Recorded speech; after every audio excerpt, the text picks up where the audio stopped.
蓝胖子再次贡献神器，只要有了它，未来世界的道具手到擒来，甚至可以让老爸用屁股思考人生。这到底是什么道具呢？遇到个老古董老爸，让大雄不停吐槽。虽然老爸年龄不小了，但不知与时俱进，早晚会被社会淘汰。蓝胖子一问，原来是收音机不是你想买就能买，大雄只是单纯的想要个新的收音机，但蓝胖子认为还可以凑合用嘛，大雄却认为这是代沟的问题。蓝胖子无奈，只好掏出进化退化枪，然后将刻度调成20年后，把收音机变成了 MP3。大雄已经满足了，但蓝胖子觉得还可以抢救一下嘛，直接变成了智能手表。这手表可厉害了，还能全息投影，送上陆木匠的演唱。相反的，也可以让东西退化，再次照射，让手表变成了留声机，最后成了个不认识的东西。大雄上手一摇，竟然是个8音盒。这么好玩的道具，大雄决定上手用用，对着铅笔一照，就成了自动型铅笔，可以根据人的声音自动写字。再对着彩笔一照，大雄就成了神笔马良。虽说棒球升级成了带操作功能的棒球，但大雄的球技依然很烂。而电灯则可以升级成整个天花板发光，甚至可以自动切换场景的神器。大雄又把房门变成自动门，楼梯变成电梯。可这道具原本是为了查找生物的祖先用的，大雄却拿来乱用，一语点醒梦中人。大雄终于决定对老爸下手了，要把老爸进化成未来人。此时的老爸正在看着人类进化史，大雄却在幻想老爸变成未来人拥有超能力。蓝胖子本打算先进化个100年，但大雄却觉得要来就来点狠的，结果调成了退化，把老爸变成了山顶洞人。还有单身10年的手速，又把老爸进化了回来。为了不再出差错，大雄决定先练练手。可家里只有这么可爱的小老鼠，但为了研究，才不管你蓝胖子的耳朵是被啥生物吃掉的。大雄决定看看老鼠的祖先，一通照射，老鼠变得越来越可爱。大雄不停照射，一下子没刹住车，老鼠竟然变成了40米长的恐龙。大雄本想抢救一下，可恐龙的血盆大口还是让大雄决定先保住小命要紧。恐龙坐着电梯下楼，准备出门遛个弯。这时小夫拿着法国买来的高档恐龙玩具，想让大雄羡慕嫉妒恨一下，可迎接他俩的却是真恐龙，吓得俩孩子撒丫子就跑。大雄知道自己闯大祸了，决定弥补过失，将捕鼠器进化成了自动捕鼠器，带着大雄出了门。虎父2人作为第一发现者，此时成了名人。捕鼠器带着大雄来到空地，大雄一声令下，可捕鼠器原地不动。眼看恐龙步步逼近，大雄就要变成晚餐肉，捕鼠器动了，将恐龙吸了进去。这时警察赶到，大雄却装起傻来，打死也不承认有恐龙。回到家的大雄被蓝胖子教育是不能避免的了，但大雄决定最后用一次，对着正在看生物进化史的老爸就是一发进化枪。只见老爸脑袋变大，手脚退化，给俩熊孩子吓够呛，把前来送点心的老妈直接吓晕过去。老爸这是把屁股进化到头上了吗？那么小伙伴们知道为什么未来的人类会脑袋变大手脚退化吗？不要走开，下集更精彩。你们一定见过2条腿走路的蓝胖子，但你们见过4条腿走路的蓝胖子吗？大雄用自己惨痛的教训告诉我们，如果没有相同爱好，连媳妇儿都追不到。本应该大玩特玩的周末，大雄却在绿荫下装起了知识分子，就连骑行郊游，甚至媳妇儿亲自开口邀请，大雄也沉迷于读书无法自拔。可真相却如同小夫所说，还不是因为大雄不会骑车吗？大雄回到家，从仓库里翻出一条绳索，然后让正在吃独食的蓝胖子赶快麻溜的趴下。还在蒙圈的蓝胖子刚趴下，就被大雄套上绳索，再顺势骑上去。随后一记陈年老脚，蓝胖子就成了坐骑。大雄一拉缰绳，疼的蓝胖子直接把大雄甩得屁股朝天。可大雄不会骑自行车，也不能全怪大雄，这得怪自行车只有2个车轮。如果像蓝胖子有4条腿，那大雄觉得自己也能骑。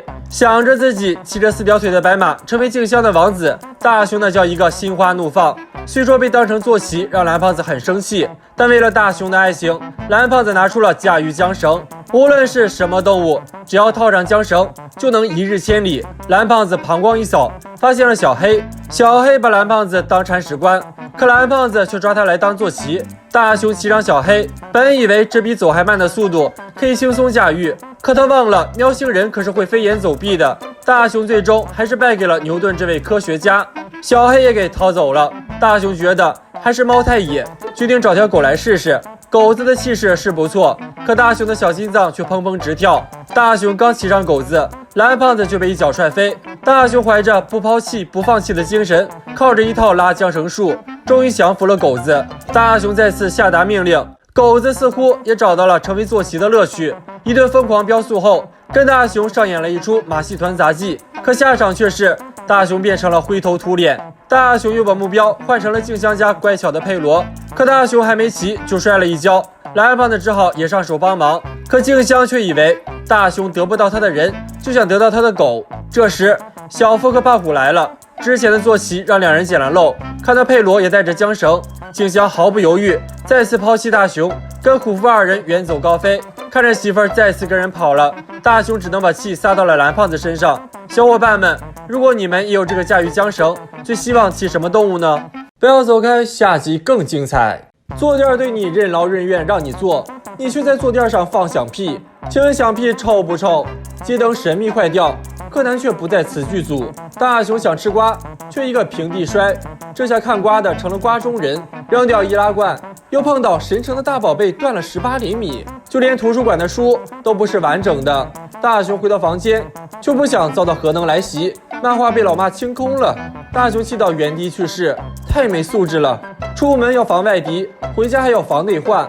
蓝胖子也是感同身受，觉得现代人真是生在福中不知福。大熊一通挑唆，蓝胖子拿出灵魂手杖，只要用它一碰，就会赋予灵魂。大熊拿出落网漫画，蓝胖子一发金手指，就赋予了灵魂。把漫画放在走廊，坐等老妈上钩。吃瓜不嫌事儿大，漫画哭喊着求老妈放过自己被抛弃的命运。这下大熊上头了，点本子点书包，漫画必须点，客厅的东西通通也不能放过。蓝胖子劝大熊适可而止，小了大熊冲到街头，飞檐走壁，哪里不会点哪里。别人手中的空罐，地主家的门柱，大熊点数的样子都给虎父看呆了。大熊虎狼之词，真男人就要折树枝。胖虎自认铁血真汉子，却着了道。大熊一句不乱折树枝从我做起，彻底引爆了虎子的怒气值。大熊逃到公园，一个手滑，让堡垒活了过来。原来胖虎在公园里早已臭名远扬，大熊决定里应外合，给胖虎致命一击，故意煽风点火，再配合堡垒让胖虎摔倒，接着继续拉仇恨，让胖虎深陷泥潭。胖虎本不服，却被接连暴击，大熊依然不依不饶，滑梯变成了弹弹乐。胖虎终于怕了，为民除害，大仇已报。大熊回到家，觉得自己都配领锦旗了。八卦人八卦魂，八卦之魂永长存。拿出间谍卫星，乱扔垃圾罐的人成了典型的教育对象。打碎玻璃就想逃，却被报了家庭住址。随手扔烟头的人被吓得差点原地去世。大熊认为自己为家乡做了很大贡献，做好事心情爽，本想睡个午觉犒劳下自己，可作业本不乐意了，觉得大熊不学无术，整个房间的物品都开始讨伐起大熊。骑到楼下更精彩，两人来到客厅，老爸竟坐上了印度飞毯，只因老爸是个渣渣灰。老爸一气之下，后闸门漏气了。老妈正面更惊悚，吸尘器秒变托尼老师。大熊想恢复原状，可手杖竟然丢了。两人决定出门寻找，可刚出门，大熊的脚就不是大熊的脚了。好不容易被赋予灵魂，傻子才想复原。眼看大熊寸步难行，蓝胖子只好先行一步。大熊艰难地迈着步子走出几步，就路遇媳妇儿，还以为大熊在练迈克尔·杰克逊的舞步，听说是鞋的问题。静香建议大熊脱掉，穿上容易脱下难。先是被垃圾攻击，又被强光照射，最后一屁股坐下。